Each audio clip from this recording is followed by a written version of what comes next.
In today's video, I'm going to teach you how to join with a meeting ID in Microsoft Teams.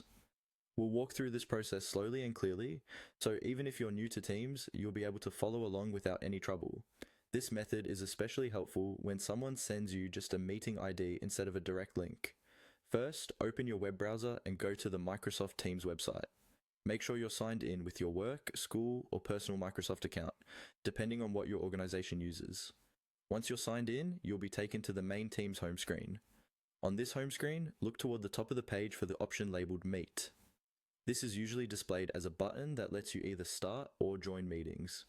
Go ahead and click on Meet.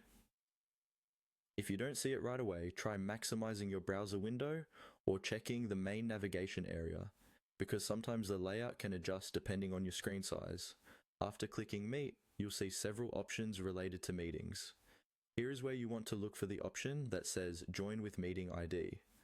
This is the feature that allows you to join a meeting using the unique ID that was shared with you instead of a full meeting link. Click on Join with the Meeting ID. When you do this, a small panel or window will appear asking for the meeting ID, and in some cases, it might also ask for a passcode. Carefully type in the meeting ID exactly as it was given to you. These IDs are usually a series of numbers, so double check that you haven't missed or swapped any digits. If you were also given a passcode, enter that in the passcode field. This extra step is there to keep the meeting secure, so make sure you enter it correctly.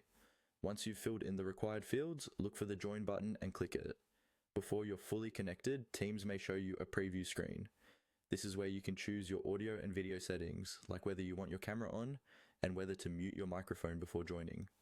Adjust these settings based on your preference or your organization's meeting etiquette. When you're ready, confirm your choices and you'll be placed into the meeting. That's all you need to do to join a Microsoft Teams meeting using a meeting ID.